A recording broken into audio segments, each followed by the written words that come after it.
नमस्कार, times sound of Bharat पर आपका स्वागत है। आपके साथ मैं हूं राकेश पांडे। शाम के 5 बजने वाले हैं। वक्त हो गया है देश के सबसे पसंदीदा डिबेट शो राष्ट्रवाद का। राष्ट्रवाद यानी देश से बढ़कर कुछ नहीं।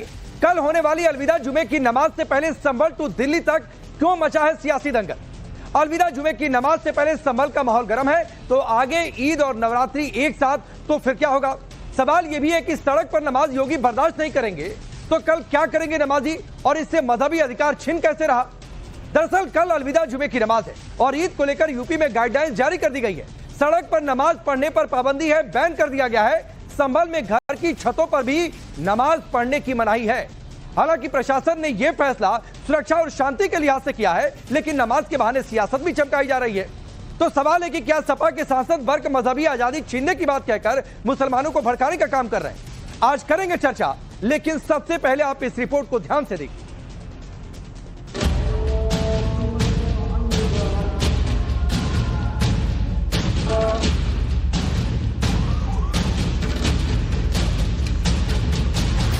यूपी के संभल में एक बार फिर से माहौल गर्म है। संभल में एक बार फिर पुलिस का कड़ा पहरा है। पुलिस प्रशासन की टीम गश्त पर है। अलविदा जुमे की नमाज को लेकर गाइडलाइन जारी हो चुकी है। चप्पे चप्पे पर ड्रोन से नजर रखी जा रही। ये सब इसलिए हो रहा क्योंकि कल यानी शुक्रवार को अलविदा जुमे की नमाज है। एक और प्रशासन ने सड़कों पर नमाज नहीं पढ़ने का आदेश जारी किया है। घर की छतों पर भी नमाज पढ़ने की मनाही है। पुलिस प्रशासन चाहता है शांतिपूर्ण तरीके से नमाज अदा की जाए। बाकायदा इसके लिए सरकार ने बैठक भी बुलाई। बात की गई थी कि आप जो सड़क पर नमाज नहीं पढ़ना है, तो ये पहले से भी, पिछले बार से बहुत पहले से लागू है।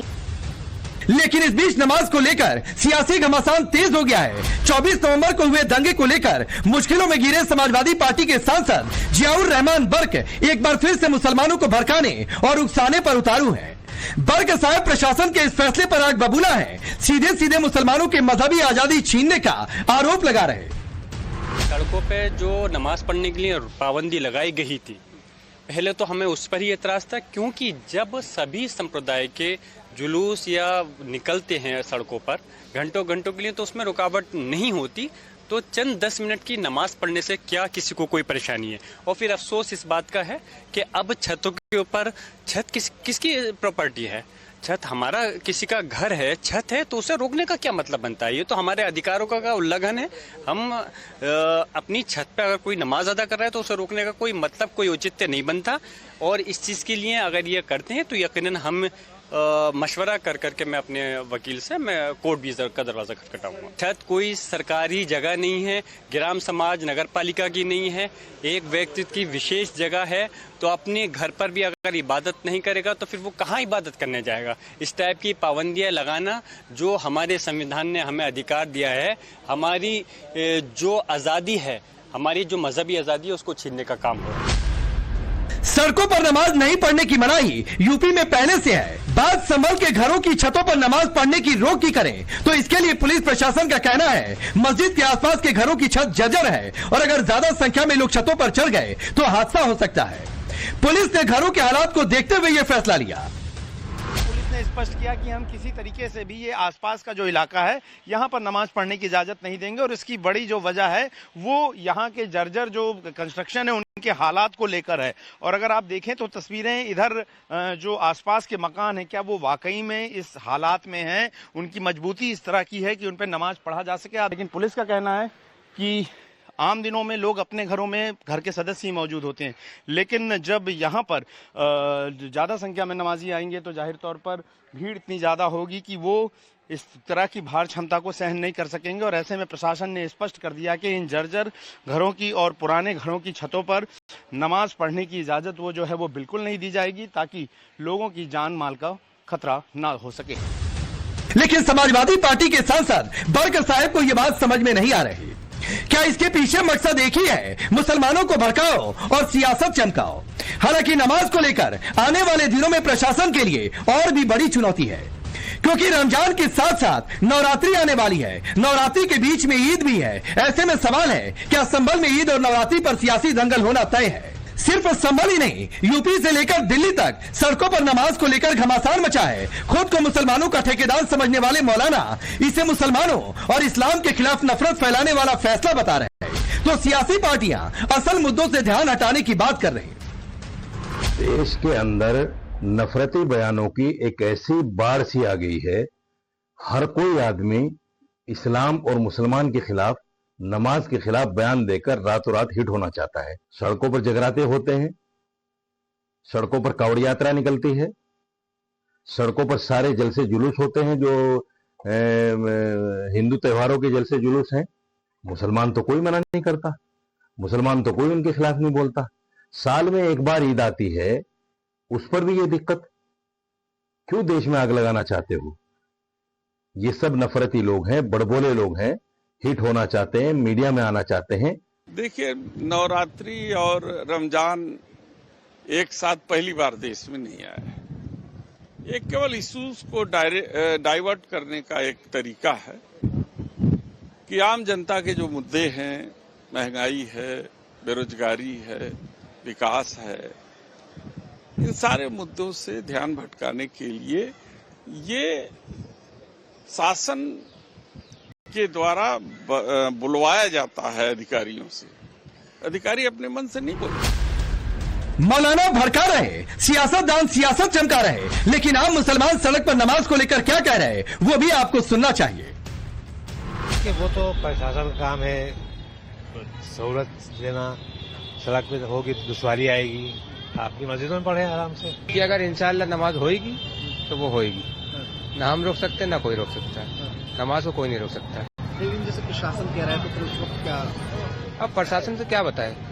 अब जैसा वो कहेंगे, जैसा करेंगे वैसा होगा, वरना फिर रोड पे भी होएगी, मस्जिद में भी होएगी। अब तो वैसे भी हर मस्जिदों में दो जमातें होने लगी ईद की, तो अब तो वो चीज खत्म हो गई कि सड़क पे लोग नमाज पढ़े। अब तो ज्यादातर लोग मस्जिदों में ही पढ़ रहे हैं।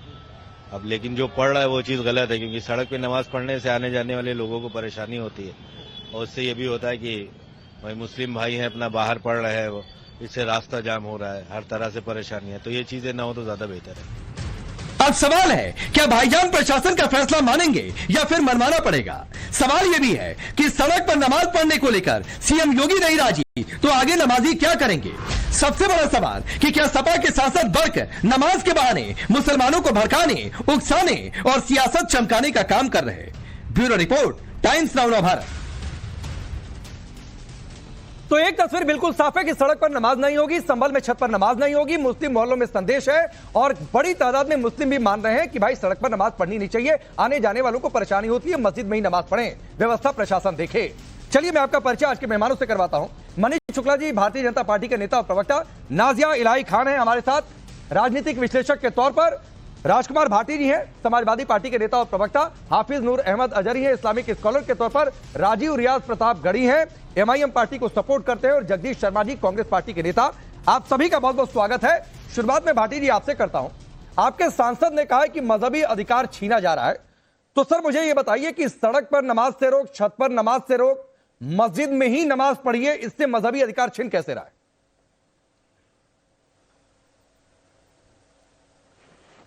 नहीं, सड़क पे धार्मिक कृत्यों पे, धार्मिक कार्यों पे अगर सरकार रोक लगाना चाहती है सड़क के ऊपर, तो इसमें बिना भेदभाव किए सरकार कोई कानून बनाए, कोई आदेश जारी करे कि सड़कों पर, सार्वजनिक स्थानों पर कोई भी धार्मिक गतिविधि नहीं होगी।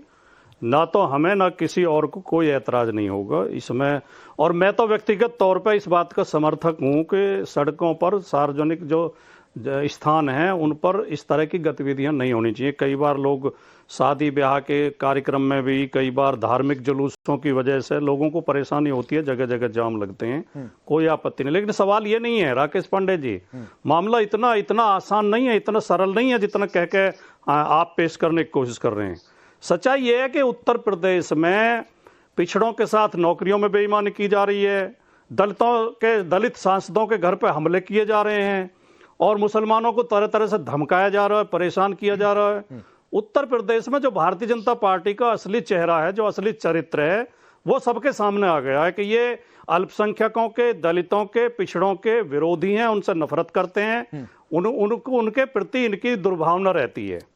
अब जैसा आपने मुझसे पूछा कि सड़कों पर नमाज, मैंने कहा कि बिल्कुल रोक लगनी चाहिए, लेकिन जब सरकार, देखिए सरकार का काम है धार्मिक कृत्यों में सहयोग करना, उन्हें संरक्षण प्रदान करना, अपने अपने धर्म का पालन नागरिक करें, आराम से करें, कोई दिक्कत ना हो, ये सरकार की जिम्मेदारी है। लेकिन जब सरकार एक धर्म को विशेष सुविधाएं देती है और दूसरे धर्म पर रोक लगाती है, तब भेदभाव जाहिर होता है। एक तरफ तो एक धर्म के लोगों के ऊपर तो हेलीकॉप्टर से फूल बरसाए जाते हैं, दूसरे धर्म के लोगों को नमाज पढ़ते हुए उन पर लाठियां चलाई जाती हैं। तो ये देश के लिए अच्छा नहीं है। कहां नमाज पढ़ने वालों पर लाठियां चली हैं सर? लगातार ये प्रयास किए जा रहे हैं। कहां नमाज पढ़ने वालों पर लाठियां चली हैं? नहीं, वो पूरे देश ने देखा था कि मैं बता रहा हूं वो वीडियो पूरे देश ने देखा था कि नमाज पढ़ते हुए आदमी को एक पुलिस का दरोगा लात मार रहा। अरे दिल्ली में था, उसको वो गलत था, सबने विरोध किया था, वो बिल्कुल सही नहीं है, वो बिल्कुल सही नहीं है। भाटी जी कोई उसको नहीं कह रहा है, लेकिन आप कह देंगे कि नमाज पढ़ने वालों पर लाठियां चलाई जा रही हैं। एक पुलिस वाले ने कुछ गलत कर दिया, उसको आपने जनरलाइज कर दिया सर। सुनिए, अब मैं आ रहा हूं, मैं आपने बोला ना सर इतनी देर, आपने कहा ना। नहीं, और बताता हूं। हाँ नहीं, पूछो, आप मुझसे पूछो। हाँ। मैं दूसरा उदाहरण देता हूं, उत्तर प्रदेश का उदाहरण देता हूं। हाँ। मैं जहां से आता हूं, दादरी कस्बा है नोएडा में। दादरी कस्बे में हम हर ईद को ईदगाह पे जाते हैं, वहां पे प्रशासन व्यवस्था करता था, पुलिस, नगर पालिका और स्थानीय प्रशासन वहां टेंट लगाता था, कुर्सी मेज लगाता था और वहां व्यवस्था करता था। और लोग जब नमाजी ज्यादा हो जाते हैं तो रास्ते तक भी लाइन लग जाती थी। अब कई बार से हम देख रहे हैं कि वो पुलिस खड़े होकर धमकाती है, उन्हें दौड़ाती है, उन्हें नमाज नहीं पढ़ने देती। नहीं, ये कौन सी जिद है भाटी जी? सर आपने कहा ना सभी धार्मिक कृत्यों पर रोक लग जाए सड़क पर, तो सर मुझे आप बताइए कौन कौन से धार्मिक कृत्यों पर आप चाहते हैं सड़क पर रोक लग जाए? आप बताइए जरा। ये भी मुझे बताना पड़ेगा। बता दीजिए सर, बता दीजिए ना। सभी, देखिए सरकार को सभी धर्मों के लिए समान नीति बनानी चाहिए। जैसे 4-5 उदाहरण दीजिए सर, 4-5 उदाहरण दीजिए। सरकार को सभी धर्मों के, हाँ मैं बताता हूं, सरकार को जाति धर्म के आधार पर भेदभाव न करके सभी नागरिकों के लिए समान नीति बनानी चाहिए। सरकार को ऐसा नियम बनाना चाहिए कि कोई भी धार्मिक कृत्य नहीं होगा। नहीं, ये कहना कि नमाज नहीं होगी यानी बाकी काम होंगे। नहीं, कौन कौन से चलिए 4 गिनाइए। जो आप मुझसे कहलवाना चाह रहे हैं मैं वो नहीं कहूंगा। नहीं, क्यों? आप कैसे जानते हैं कि मैं क्या कहलवाना चाह रहा हूं? जो आप कैसे जानते हैं कि मैं आपसे क्या कहलवाना चाह रहा हूं? मुझे मैं आपसे पूछ रहा हूं कि 4 धार्मिक कृत्य बताइए जो आपके हिसाब से सड़क पर नहीं होने चाहिए। मैं पहला उसमें जोड़ रहा हूं, सड़क पर नमाज नहीं होनी चाहिए, बाकी 3 गिनवाइए आप। ये बहुत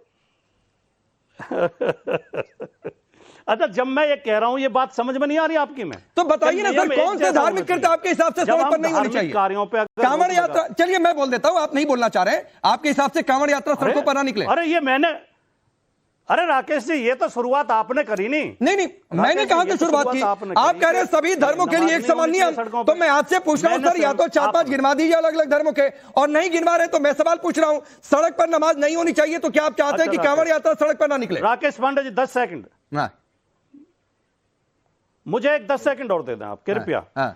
आपने एक वाक्य बोला, अपने विश्लेषण में आपने एक वाक्य बोला, खुद को मुसलमानों का ठेकेदार समझने वाले मौलवी ये कहते हैं। ये या तो आपकी अज्ञानता का प्रतीक है या आपकी नफरत का प्रतीक है। खुद को मुसलमानों का ठेकेदार समझने वाले मौलवी, ये क्या साफ वाक्य हुआ? मौलवी तो धर्मगुरु होता है मुसलमानों का। हम कहने लगे कि खुद को हिंदुओं का ठेकेदार समझने वाले पुजारी। मैं ये भी बता देता हूं, हाँ यस, तो ये अच्छा लगा। अगर कोई हिंदुओं को भड़काए तो मैं उसके लिए भी कहता हूं कि हिंदुओं का ठेकेदार ना समझे कोई पुजारी या कोई हिंदू धर्मगुरु जो हिंदुओं को भड़काए। और ये जनरलाइज मत करिए भाटी जी, ये शब्द उन लोगों के लिए है जो मुसलमानों को भड़काते हैं, जिनको लगता है कि मस्जिद में नमाज हो गई तो मजहबी अधिकार छिन गया, तो भाई वो अपने आप को ठेकेदार ना समझे। वो सभी धर्मों के धर्मगुरुओं पर लागू होता है। आप जनरलाइज करके एक जगह रख दीजिए तो मुझे समझ में आता है। मनीष जी ठीक है सर, बहुत सर वो आपके हिसाब से होगा, आपके हिसाब से होगा भाटी जी। मनीष शुक्ला जी, जिद एक ही है, सवाल एक ही है कि भाई सड़क पर नमाज से रोक क्यों है? फिर कहेंगे कि सड़क पर नमाज तो मजहबी अधिकार है, अपने अपने धर्म के लोगों को पूजा पाठ कराता है। देखिए राकेश जी, उत्तर प्रदेश में सड़क पर नमाज अदा करने पर रोक बहुत पहले से ही है। केवल नमाज ही नहीं, कोई भी इस तरह का कृत्य किसी भी वर्ग और धर्म के द्वारा किया जा रहा हो और बिना अनुमति के किया जा रहा हो तो उस पर संपूर्ण रोक है। दूसरी बात, जो संभल का जहां तक विषय है, छत का जहां तक विषय है, संभल में पीस कमेटी की, शांति कमेटी की बैठक हुई, जिस कमेटी में सभी धर्मों के जो सम्मानित और प्रभावशाली व्यक्ति हैं उन्होंने भाग लिया, पुलिस प्रशासन भी था। सबने सर्वसम्मत से निर्णय लिया कि हम लोग सड़कों पर नमाज नहीं करेंगे, छतों पर नमाज नहीं करेंगे, क्योंकि अभी संभल में कुछ दिन पूर्व वहां के स्थानीय सांसद के इशारे पर बड़े पैमाने पर हिंसा हुई थी। वहां की स्थिति संवेदनशील है, इसलिए स्थानीय प्रशासन ने इस प्रकार का निर्णय लिया और सभी धर्मों और वर्गों के समर्थन से लिया है। और हमको लगता है जब सभी धर्म वर्ग के लोग वहां उसमें शामिल थे तो राजकुमार भाटिया और अखिलेश यादव को इसमें पीड़ा नहीं होनी चाहिए। वहां के लोग चाहते हैं कि वहां शांतिपूर्वक और सौहार्द पूर्वक अलविदा की नमाज और ईद उसी तरह से संपन्न हो जैसे होली और उस दिन शुक्रवार की नमाज हुई थी। तो हमको लगता है कि इसमें किसी को आपत्ति नहीं होनी चाहिए। दूसरी बात, इसके अतिरिक्त वहां अन्य चीजें भी हुई, सड़क की सफाई, पानी, बिजली ईद के दिन मुकम्मल हो, ठीक हो, इसके लिए भी दिशा निर्देश जारी हुए, जिसपे कोई डिबेट नहीं हो रही है। ठीक है। हाँ, अभी राजकुमार जी भाटी तमाम बातें कह रहे थे। वो कह रहे थे, एक एग्जाम्पल नमाज अदा करते हुए पुलिस की उन्होंने दिया। उत्तर प्रदेश का हाल बताया, अखिलेश यादव मुख्यमंत्री थे तो उनके इशारे पर कांवड़ियों को लाठियों से पीटा जाता था। मां दुर्गा की प्रतिमा का जब विसर्जन होने जाता था तो उस पर हमले होते थे, दंगाइयों को पूरा संरक्षण अखिलेश यादव देते थे। सबको पता है किस तरीके से हिंदू तीज त्योहार नहीं मनाने दिया जाता था। 2013 में होली और शुक्रवार एक साथ पड़ी, 11 बजे होली बंद करवा दिया था अखिलेश यादव ने। तो ये लोग इसी कैरेक्टर के हैं, इसलिए ऐसा सोचते हैं। हमारी सरकार में, योगी आदित्यनाथ जी की सरकार में सभी धर्म के लोगों का तीज त्योहार शांतिपूर्वक सौहार्दपूर्वक बीते, इसके लिए कदम उठाया गया है। ठीक है, और मैं एक बार जल्दी से सबके पास चला जाता हूं। आजारी साहब, चूंकि धर्म का मामला है, मैं आ जाता हूं पहले आप ही के पास, फिर जगदीश भाई के पास जाऊंगा। भाई, नमाज होनी चाहिए, यह मजहबी अधिकार है। मस्जिद इबादत की जगह, वहां पर नमाज सही तरीके से, सुव्यवस्थित तरीके से हो जाए, यह होना ही चाहिए और इंश्योर करना प्रशासन का काम है। लेकिन सड़क पर नमाज नहीं पढ़ेंगे तो मजहबी अधिकार छिन जाएगा, छत पर नमाज नहीं पढ़ेंगे तो मजहबी अधिकार छिन जाएगा। यह बात सही लगती है क्या आपको? मेरी ये समझ में नहीं आ रहा है राकेश भाई, आपको ये कैसे अच्छा लग रहा है कि ये जो प्रशासन के लोग हैं, ये जब चाहते हैं नमाज और मस्जिद और हमारे मदरसों में अपना ज्ञान देने लगते हैं, क्यों, क्या वजह है? छत पर अगर हम अपनी छत पे नमाज पढ़ रहे तो क्या एतराज है भाई? केवल प्रशासन का नहीं है, हमें हमारी छत पे नमाज नहीं पढ़ने दी जाएगी। इसका मनीष भाई रुक जाइए एक बार इनकी बात। हमें इनडायरेक्ट सुनो, हमारे मजहबी मामलात को लेकर के हमें गुलामी की तरफ ले जाने की कोशिश की जा रही है या नहीं? बताएं हमें आप। क्या हम नमाज पढ़ेंगे तब भी सरकार से पूछेंगे, कहां पर नमाज पढ़ेंगे वो भी सरकार से पूछेंगे। चलिए भाई, सड़क पर नमाज के लिए आपका एतराज था, मान लिया हमने, हम लोगों ने पढ़ना मतलब सड़क पे नमाज पढ़ना छोड़ दी। अब आप साहब छत पे नमाज नहीं पढ़ने आप देंगे, ये क्या है? ये क्या डिक्टेटरशिप नहीं है? अच्छा, सुनिए अजरी जी सुनिए ना। अरे सुनिए ना, अरे प्रभु सुनिए। आप कभी संभल गए हैं? मेरठ और संभल के प्रशासन से अगर संभल नहीं रहा है, अरे संभल गए हैं आप, संभल गए हैं आप। अरे अजरी साहब, संभल गए कभी? अरे सुनिए ना, संभल गए कभी? संभल गए कभी? बातें कर रहे हो बैठ के। संभल गए कभी आप? अपराधी अधिकारी है आप। अरे संभल गए हैं कभी आप? और मुसलमानों के खुले संभल की शाही जामा मस्जिद कभी गए हैं आप? संभल की शाही जामा मस्जिद कभी गए आप? हाँ गए, बहुत बार गए। आखिरी बार कब गए थे? तकरीबन 1 साल पहले गए। 1 साल पहले ना सर। तो जरा उसके फिर दोबारा जाइएगा, उसके आसपास की घरों को देखिएगा और घरों की हालत क्या है, छतों की हालत क्या है वो देखिएगा। प्रशासन ने 2 टूक कहा है कि चूंकि ईद के मौके पर भीड़ जुट जाती है तो भीड़ के सहने लायक वो छत नहीं है, जर्जर है, इसलिए मना कर रहे हैं। और ये आदेश छत पर नमाज नहीं पढ़ने वाला सिर्फ संभल में है। मेरठ में बाकी जगहों पर जाके छत पर पढ़िए सर, कोई नहीं रोक रहा है। सिर्फ संभल में ये जिला प्रशासन ने फैसला लिया है कि छत पर नमाज नहीं पढ़नी है, क्योंकि मस्जिद के आसपास के जो घर हैं, वो छतें हैं, वो जर्जर है, वो भीड़ चढ़ेगी, टूट जाएंगी छतें, हादसा हो जाएगा। आप तो पता नहीं कहां से लाते हो बातें कि वो अब हो गई, दर्जर हो गई, हर साल हो रही है नमाज, तब कोई बात नहीं है। अच्छा, हर साल छत पर होती थी? कोई बात नहीं है, हर साल छत पर नमाज होती थी? रुकिए मनीष भाई, रुकिएगा ना।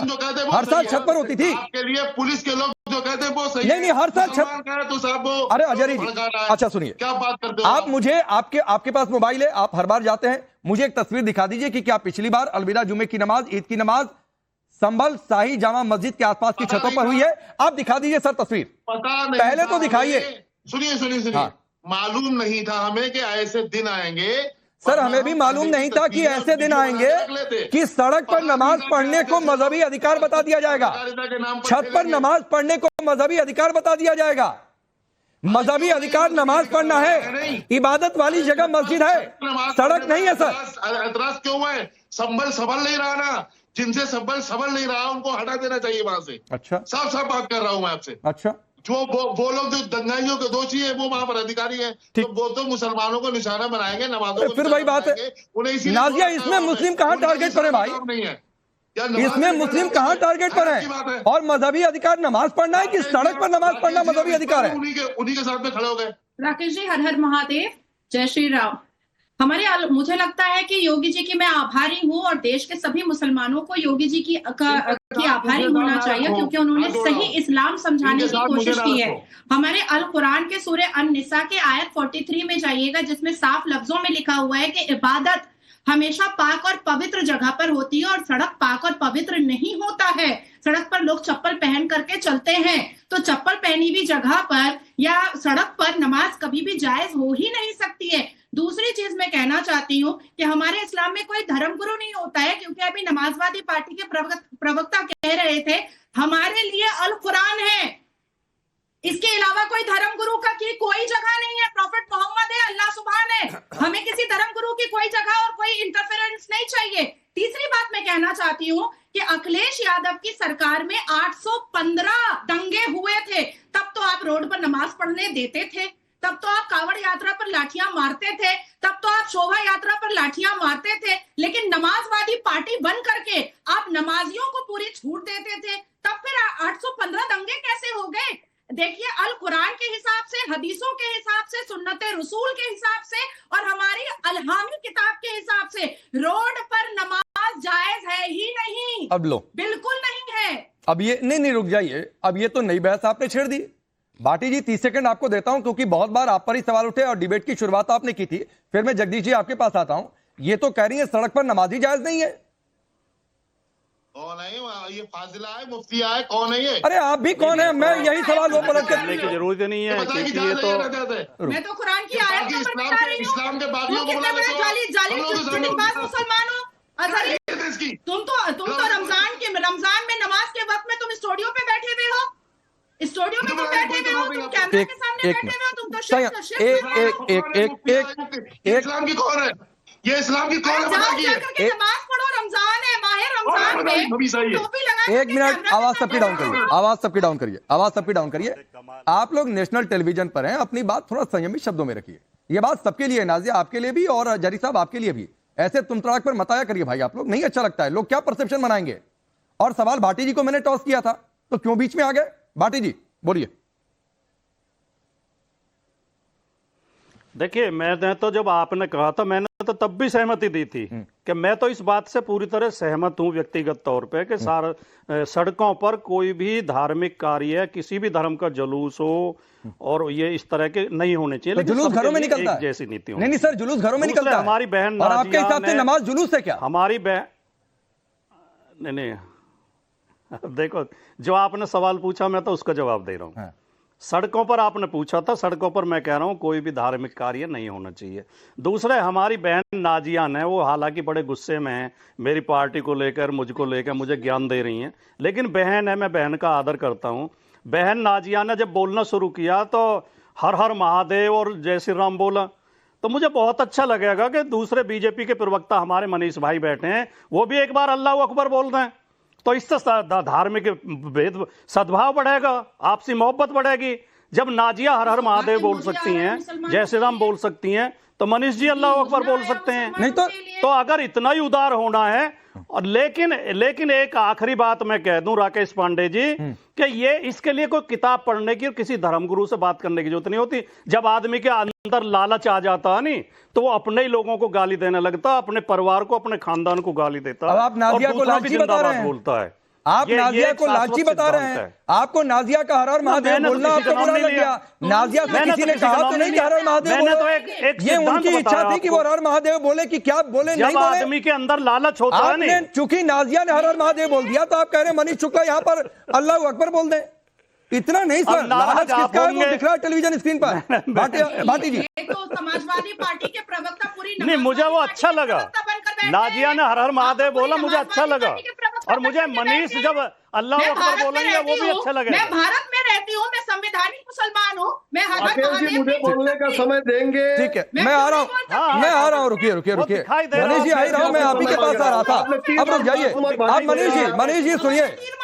मनीष जी, अरे रुकिए, चूंकि मनीष जी का भी नाम लिया गया तो मनीष जी, नाजिया ने हर हर महादेव बोल दिया तो भाटी जी को अच्छा नहीं लगा। इनको लगा कि अरे ये क्या हो गया। फिर वो कह रहे हैं कि आप अल्लाह अकबर बोल दीजिए।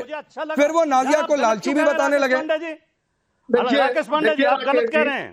राकेश जी, मुझे अच्छा लगा। राकेश जी, नाजिया ने हर हर महादेव बोला मुसलमान होके, इसलिए चाहते हैं कि हम हिंदू होके ये बोले। यानी भाटी जी ने स्पष्ट कर दिया कि समाजवादी पार्टी में कोई हिंदू नहीं है, स्वयं भाटी जी भी हिंदू नहीं है, अखिलेश यादव भी हिंदू नहीं है। नहीं तो ये हर हर महादेव बोल के यही नाजिया जी को बढ़ा देते, आगे सद्भाव पैदा कर देते। भाटी ने ये मान लिया कि राजकुमार भाटी हिंदू नहीं है। जब भारतीय जनता पार्टी का प्रवक्ता बोलेगा यानी हिंदू का मतलब भारतीय जनता पार्टी ये कहना चाहते हैं। भैया भाटी जी, आप वही बोल दीजिए, आप बोल दीजिए आप हिंदू नहीं है। वो मुसलमान होके बोल रहे हैं, आप हिंदू हो, क्या आप बोल दो। हमारा इंतजार क्यों कर रहे थे? क्या संदेश देना चाहते हो? यानी आप ये संदेश देना चाहते हो तुष्टीकरण। एक मनीष जी ने चैलेंज दिया है, भाटी जी बताइए क्या चैलेंज एक्सेप्ट करते हैं? और फिर मैं जगदीश जी आपके पास आता हूं। हाँ, देखिए अभी मनीष जी कह रहे हैं क्या आप हिंदू नहीं हो? मैं हिंदू हूँ, बहुत शानदार हिंदू हूँ, मुझे अपने हिंदू होने पर गर्व है। मैं उदार हिंदू हूँ, प्रेमी हिंदू हूँ, नफरत फैलाने वाला हिंदू नहीं हूँ। मनीष शुक्ला चाहिए। आप सुन नहीं रहे, आप जवाब नहीं सुन रहे। आप इंतजार कर रहे थे, पूछा लेकिन आप जवाब नहीं सुन रहे। बोल देना चाहिए था, जवाब नहीं सुन रहे आप। नाजिया जी, आपने हर हर महादेव बोला, मैं ये बोल देता हूँ। लेकिन चलिए, अरे एक बार सुन लीजिए मनीष भाई एक बार सुन लीजिए कि वो बोलते हैं कि नहीं। एक बार सुन तो लीजिए भाटी जी का वर्जन भी, एक बार सुन लीजिए। बोलिए भाटी जी। अरे वो बोले ना बोले, हम लोग तो जानते हैं समाजवादी सुन तो लीजिए ना कि बोलते हैं नहीं बोलते हैं, क्या करते हैं। एक बार सुनना पड़ेगा उनको। रुक जाइए। अरे आप नहीं जानते हैं, आप नहीं जानते हैं। अरे आप जो ठीक से जानते हैं भाटी जी, आपका भी। मैंने ये कहा था कि नाजिया जी ने जब हर हर महादेव बोला, गौशाला से दुर्गंध आ रही है। फिर मैं एक minute Manish ji please sir, please आपने एक सवाल पूछा, उसका जवाब सुन लीजिए। मनीष भाई, आपने एक सवाल पूछा, उसका जवाब सुन लीजिए। भाटी जी को कम से कम 30 सेकंड अनइंटरप्टेड बोलने दीजिए। गौशाला से दुर्गंध आती है। हाँ ठीक है, उस पर भी आ जाएंगे। रुक जाइए, बोलिए भाटी जी। मनीष जी अपनी असलियत लोगों को दिखा रहे हैं कि ये कितने छोटे मन के आदमी हैं और इनके पास तर्क है नहीं। जब आदमी के पास तर्क नहीं होती तो चीखने चिल्लाने लगता है, दूसरे के बीच में बोलने लगता है। ये लगातार यही काम कर रहे हैं। मैं असली हिंदू हूं, मुझे अपने हिंदू होने पे गर्व है और मुझे मैं हर धर्म का सम्मान करता हूं। मुझे अल्लाह अकबर बोलने में भी कोई दिक्कत नहीं है। ठीक है, मुझे जो है मनीष शुक्ला का इंतजार क्यों? हाँ, मुझे वाहेगुरु बोलने में भी कोई दिक्कत नहीं है। मुझे वाहेगुरु बोलने में भी कोई दिक्कत नहीं है। मुझे जीसस क्राइस्ट के लिए बोलने में भी कोई दिक्कत नहीं है। मैं सब धर्मों का सम्मान करता हूँ। ठीक है, मैं मानव माता का सम्मान करता हूँ। नहीं ठीक है मनीष जी, मैं आगे बढ़ता हूँ। मनीष जी, आपकी बात का जवाब आ गया। भाटी जी ने कह दिया कि मैं अल्लाह अकबर बोल रहा हूं, मुझे बोलने में कोई दिक्कत नहीं है। ये उन्होंने कह दिया। सर, आपके सवाल का जवाब मिल गया। अब जगदीश भाई मुझे एक बात बताइए भाई, मजहबी अधिकार है कि नमाज हो जाए ठीक से। तो अल्लाह अकबर बोलने के लिए बैठे ही है। हाँ ठीक है। अब आपने कहा बोलते कि नहीं बोलते, बोल दिया उन्होंने। रुक जाइए, 2 मेहमान इंतजार कर रहे हैं, नहीं गया उनके पास। रुक जाइए जगदीश जी, ये माहौल क्यों बनाया जा रहा भाई कि एंटी मुस्लिम हो गया, सड़क पर नमाज पर रोक लग गई? तो देखिए राकेश पांडे जी, सबसे पहले तो मुझे आपसे भी शिकायत है। वाकई लोकतंत्र की हत्या हो रही है। अच्छा। मेरे नेता राहुल गांधी को लोकसभा में नहीं बोलने दिया जा रहा, मुझे बिल्कुल लास्ट में समय देते हैं आप, सिर्फ 2-4 सेकंड का कहने के। मैं समझता हूं कल तक प्रधानमंत्री जी ईद की किट बांट रहे थे, आज रातों रात ऐसा क्या हो गया कि ईद की छुट्टी भी रद्द, नमाज भी नहीं होगी, डंडा भी देंगे। कहीं ना कहीं मैं समझता हूं जो लोग कह रहे हैं ना कि मीट की दुकानें बंद कर दो, अब बताता हूं मैं हिंदू धर्म से आता हूं, हिंदू की बात करता हूं। हरिद्वार में मीट की दुकान लोगों ने खुलवा दी। हरिद्वार में किसकी सरकार है? बीजेपी की। हरिद्वार में मीट बच रही है। नहीं कहीं ना कहीं मैं समझता हूं यही हो रहा है पिछले सालों से, 10-12 सालों से हालात देश के बदतर हो गए। पहले भी नमाज आती थी, पहले भी ईद आती थी, पहले भी दिवाली मनाई जाती थी। ऐसा क्या होगा 10-12 साल में? अरे मैं पूछ रहा हूं जगदीश भाई कि ये सड़क पर नमाज पढ़ने की जिद क्या है? अंग्रेज भी तो भाई करते थे। सड़क पर नमाज पढ़ने की जिद क्या है? क्यों आप चाहते हैं इसे प्रमोट करना, जबकि मुसलमान भी कह रहे हैं कि इससे दिक्कत हो रही है? मैं कहाँ चाहता हूँ? नहीं, तो मैं क्या चाहता ठीक फैसला है। देखिए, मेरे हिंदू धर्म की बात करूं मैं तो कहीं भी भगवान का नाम ले सकता हूं, मैं तो कहीं भी नाम ले सकता हूं। बाकी अरे तो मतलब थोड़ा नहीं कि कहीं भी ले सकते हैं, तो सड़क पर पंडाल लगाकर वहां पर कोई पाठ शुरू कर दिया जाए, ये मतलब थोड़ा नहीं होता है। आजकल हो कह रहा बड़े बाबूजी को खुश करने के लिए कोई ईद की छुट्टी बंद कर रहा है, कोई नमाज बंद कर रहा है, कोई जूते मारा, कोई लात मारा। एक जगह हुई है और वो कोई क्लोजिंग को लेकर कोई फैसला है क्या है नहीं है? नहीं सर, आप उसको जनरलाइज मत करिए। सवाल ये है, अब हम तो बात नहीं करते। नहीं, मैं बता रहा हूँ हिंदू भाई, ईद की छुट्टी है ये, तो कल को दिवाली की छुट्टी बंद करोगे आप? तो मुझे अपनी दिवाली की चिंता हो रही है। आप तो कुछ भी कर सकते हैं, बाहुबली की सरकार है। सर पहले आप ईद की चिंता कर लीजिए ना, दिवाली की चिंता कब से होने लगी आपको? दिवाली वगैरह की चिंता छोड़िए जगदीश जी, ये कहाँ आप कर रहे हैं? आपको छोड़ दीजिए आप चलिए राजू भाई, आप हिंदुओं के ठेकेदार हैं, मुस्लिम भाई नहीं, कोई यहाँ पर ठेकेदार नहीं बनकर बैठा है, कोई यहाँ पर ठेकेदार बनकर नहीं बैठा है। तो अभी रुक जाइए जगदीश जी, अब सवाल। हाँ रुक जाइए, यहाँ तो हिंदू ये सरकार है, हिंदू ठेकेदार। भाई रुक जाइए राजीव भाई, सड़क छत पर नमाज रोक कर कहा जा रहा है कि मस्जिद में ही नमाज पढ़िए, और पीस कमेटी जिसमें खुद मुस्लिम समुदाय से भी लोग हैं वो भी इस बात से सहमत हैं, तो भाई इससे नफरत कैसे फैल रही है? नहीं राकेश भाई, मैं पहली बात तो ये शुक्रिया अदा करता हूँ, कभी कभी मुझे दर्शक के तौर पे बुला लिया कीजिए, मैं सुनने के लिए तैयार हूँ, मुझे कोई परेशानी नहीं है। नहीं सिर्फ वक्त दीजिए, 2 बातें कहूंगा, तीसरी बात नहीं कहूंगा। एक तो ये है कि नमाज जो है वो जमात के साथ पढ़ी जाती है, समाज के साथ पढ़ी जाती है। मस्जिदें छोटी है, उसमें जगह नहीं है, अगर नहीं है तो सरकार प्रशासन जो है कोई जगह ऐसी मुहैया कराए जहाँ एक साथ कम से कम रमजान के दौरान नमाज पढ़ सके मुसलमान। दूसरी बात मैं ये अर्ज करना चाहता हूँ, अगर इतनी दिक्कत है छतों से, तो भाई जमीनें तमाम खाली हैं सरकारी, कहीं भी आप उनको कह दीजिए भाई यहाँ सब लोग मिलकर नमाज पढ़ लीजिए, लेकिन इस पर रोक लगाना बहुत बुरी बात है। दूसरी बात, मैं भाटी साहब की तरफ जाना चाहता हूँ। भाटी साहब है रामजीलाल सुमन जी का कहा उन्होंने दलित है, ऐसा कहकर इन्होंने अपना अपमानित किया है। सुमन जी जो है बहुत वरिष्ठ नेता है समाजवादी पार्टी के, और इनको दलित कहकर अपना अपमानित कर रहे हैं। ये दलितों के सबसे बड़े दुश्मन है। इन्होंने ही प्रमोशन में रिजर्वेशन का बिल फाड़ा था, इन्होंने भगवान बुद्ध के नाम पे जिला था उसका नाम। कहां डिबेट लेकर जा रहे हैं प्रभु? उस पर मैं भी बोल सकता था राजीव भाई जी कि दलित वर्ग से है, तो ऐसा थोड़े नहीं कि राणा सांगा को गद्दार कह दिया और उसको डिफेंड करने के लिए, उसको बैकड्रॉप पर डालने के लिए दलित कार्ड खेलने लगे। ये सवाल मैं तब भी कर सकता था भाटी जी से, लेकिन मैंने जानबूझकर ये सवाल नहीं किया क्योंकि डिबेट को डिरेल नहीं करना है। तो मत करिए सर, उधर डिबेट को लेकर मत जाइए राजीव भाई। आप मुझे नहीं सुनिए, आपने कहा ना, आप मुझे 2-4 लोगों के बयान दिखा दिए जिन्होंने कहा कि भाई ठीक है सड़क पर नमाज रोक रहे हो, ये मस्जिद छोटी है तो भाई पास की दूसरी मस्जिद में चले जाओ, ये भी व्यवस्था होती है ना। कितने लोगों ने कहा कि हमें जगह दो नमाज पढ़ने के लिए, लोग कह रहे हैं सड़क पर नमाज नहीं तो अधिकार छीन रहे हो। मुझे दिखाइए बयान ऐसे। जी राकेश भाई, इसी सड़क पे कांवड़ यात्रा निकलती है, इतनी व्यवस्था की जाती है, फूल वर्षा होती है। तो सड़क पे बाधित ना हो वहां का आवागमन, तो यात्रा घर में कैसे निकल सकती है? अरे राजीव भाई, यात्रा घर में कैसे निकल सकती है? यात्रा सड़कों पर ही निकलती है। आपके मुहर्रम का जुलूस भी सड़कों पर ही निकलेगा। अब कोई मुहर्रम का जुलूस उठकर कहे कि घर में ही निकाल लो, ये संभव है क्या? तो यात्रा सड़क पर ही निकलेगी, घर में कैसे निकलेगी यात्रा? नमाज भी घर में नहीं पढ़ी जाती है। तो घर में कौन कह रहा है? मस्जिद है भाई, हमको पूजा करनी है, किसी को रामायण का पाठ करना है तो जाके सड़क पर थोड़ी नहीं करने लगेगा। किसी को हनुमान चालीसा पढ़नी है तो सड़क पर थोड़ी नहीं बैठकर पढ़ेगा। हनुमान चालीसा घर में मंदिर में बैठकर पढ़ लीजिए, कौन रोक रहा है? लेकिन यात्रा निकलेगी, कांवड़ यात्रा निकलेगी, महावीरी जुलूस निकलेगा, रामनवमी की शोभा यात्रा निकलेगी, आपके मुहर्रम का जुलूस निकलेगा, तो वो सड़क पर ही निकलेगा सर, वो घर में नहीं निकल सकता है। कितनी तेज आवाज में डीजे बजता है, क्या आपने कभी उस पर डिस्कशन किया है? लगता है कि छाती फट जाएगी। लोग तो मुहर्रम जुलूस में डीजे नहीं बजता है क्या? नहीं, मुहर्रम के जुलूस में डीजे नहीं बजता है, बिल्कुल बजता है। तो फिर सब पर पाबंदी लगाइए। आप मुसलमानों पर पाबंदी लगा दीजिए, आप बाकियों को। ओ भाई, कहाँ पाबंदी है? कहां पाबंदी है?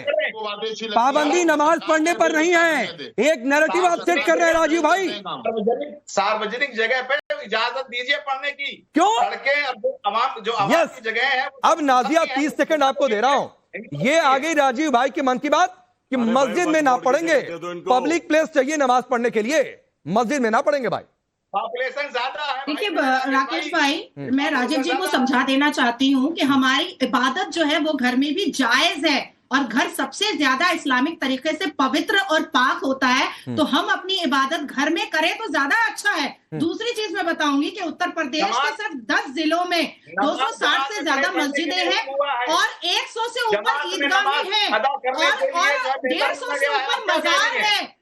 तो आप नमाज घर में खवातीन पढ़ सकती है नमाज। 10 जिलों की बात बता रही हूं। घर में खवातीन नमाज पढ़े। आपके पास 9 लेकिन मर्द जो है जमात के साथ नमाज पढ़ने के लिए बेहतर माना गया है। आप क्या बात कर रही हैं नाजिया जी? प्रॉब्लम कहां पर है? अच्छा, ईदगाह के अंदर नमाज पढ़ने में प्रॉब्लम कहां पर है? मजारों के अंदर ठीक है, नमाज पढ़ने में सुनिए मैं आ रहा हूं, रुकिए ना।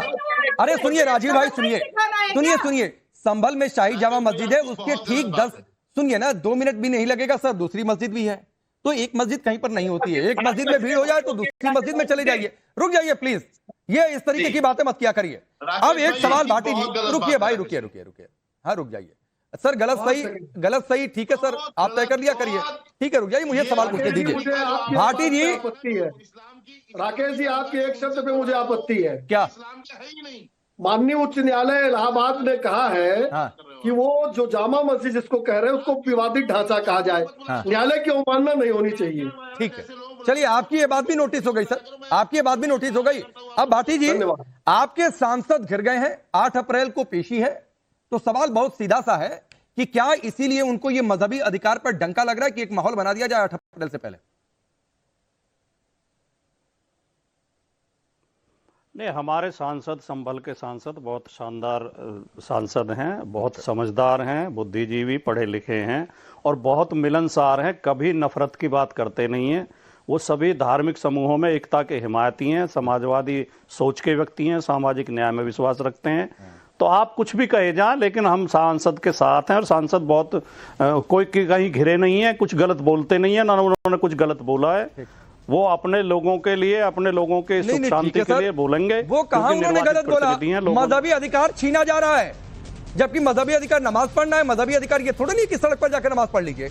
आप रहिए सर सांसद के साथ, आप रहिए सांसद रामजी सुमन के साथ, जिस पर आपने, जिनको लेकर आपने कहा राणा संगा गद्दार, तो आप कहिए हम हैं अपने सांसद के साथ। क्यों अखिलेश यादव ने सफाई दी कि राणा संगा देशभक्त है, वीर है? नहीं देनी चाहिए थी ना सर सफाई, जबकि पहले सपोर्ट कर दिया था। तो वक्त इतना ही है। आप सबका बहुत बहुत शुक्रिया, लेकिन कल नजर रहेगी देश भर में, क्योंकि अलविदा जुमे की नमाज है, प्रशासन की तैयारी है और अपील यह है कि शांतिपूर्ण तरीके से प्रशासन ने जो कायदे नियम तय करी है उसके हिसाब से नमाज पढ़े। नमाज पर रोक नहीं होनी चाहिए किसी भी हालत में, लेकिन नमाज सड़क पर नहीं। आप सबका बहुत बहुत शुक्रिया।